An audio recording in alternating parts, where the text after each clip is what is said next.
Yo, welcome back, kembali lagi di channel Ato Hayato. Bagaimana kabar nakama sekalian? Semoga selalu baik-baik saja. Yosa, ini adalah full shop untuk chapter 1065. Di sini ada beberapa hal menarik yang sudah terungkap, mulai dari adegan pertarungan melawan Seraphim Jinbe hingga penemuan sebuah robot raksasa kuno oleh kelompoknya Luffy. Oke lah, tanpa basa-basi lagi, langsung aja kita masuk ke pembahasannya. Bagian awal menunjukkan keadaan di kapal Sanigo. Di sini Zoro dan Brook sedang minum teh dengan santai. Lalu Zoro tiba-tiba kepikiran bahwa ini adalah pulau milik pemerintah dunia, dan jika rekan-rekan mereka tertangkap, siapa yang akan menyelamatkannya? Brook pun sempat memikirkan hal itu, tapi akhirnya mereka malah minum teh dengan santai. Selanjutnya Karibo muncul dan Zoro melihatnya. Karibo berkata bahwa dia memang hanya ingin numpang keluar Wano, tapi dia keberatan jika harus turun di sini karena ini adalah pulau milik pemerintah dunia. Tapi Zoro tetap menyuruh Karibo turun. Karibo pun terlihat menangis dan dia berjanji akan mengingatnya. Ya, selanjutnya kita beralih ke kelompok Sanji. Di sini mereka melihat-lihat isi laboratorium yang menakjubkan. Mereka pun menggunakan eskalator kaca. Nami dan Usopp terlihat sangat senang. Akhirnya mereka sampai ke gerbang utama dan mereka pun masuk ke dalamnya.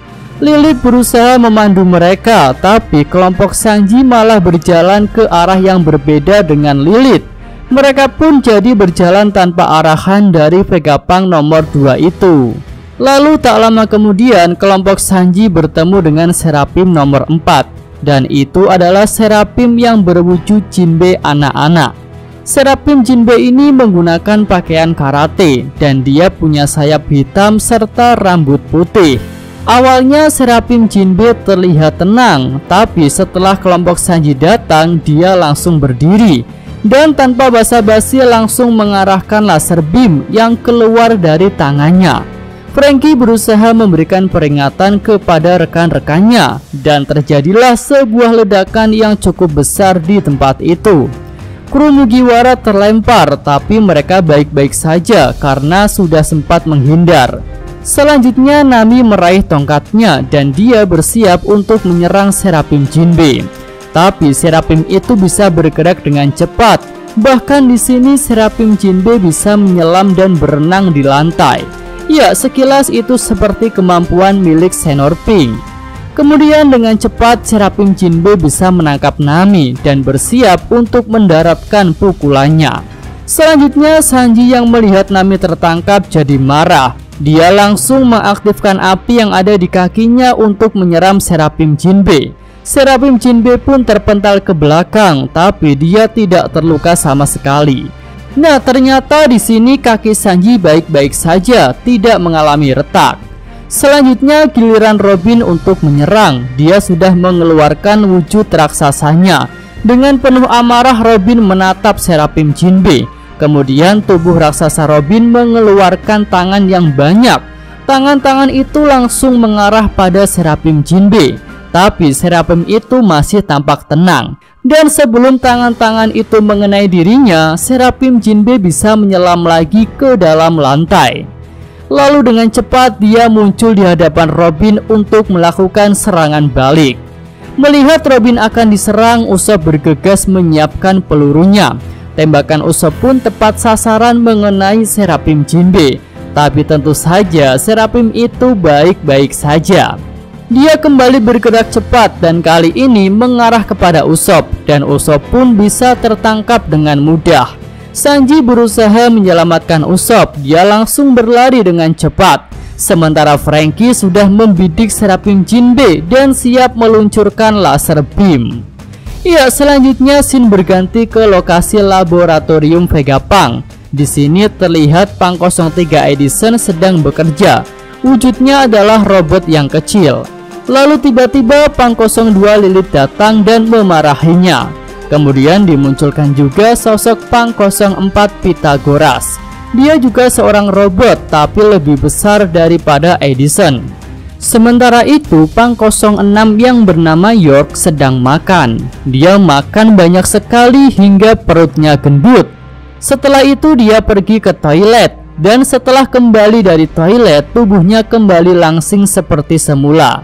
Berbeda dengan Edison dan Pythagoras, York ini adalah wanita seperti Lilith, tapi wajahnya lebih mirip Nami. Ya, setelah makan dan ke toilet, York kembali ke ruangannya untuk tidur. Nah, kembali ke lokasi kelompok Sanji yang sedang berurusan dengan Seraphim Jinbe. Pertarungan di tempat ini terhenti karena Sokka muncul. Dia pun menghentikan Seraphim Jinbe, dan ketika melihat Sokka, Seraphim itu jadi terdiam. Dia tidak menyerang lagi. Nah, di sini sosok Sokka diperlihatkan dengan pakaian yang sangat tertutup. Sama sekali tidak ada anggota tubuhnya yang terlihat. Kru topi jerami pun terlihat kesal karena sudah diserang oleh Seraphim Jinbe. Mereka terlihat ingin menyalahkan Sokka. Tapi Franky berusaha mencairkan suasana karena dia tampak kagum pada sosok Sokka. Selanjutnya kita beralih ke kelompok Luffy. Di sini Luffy terlihat membawa sebuah pipa seperti sabu.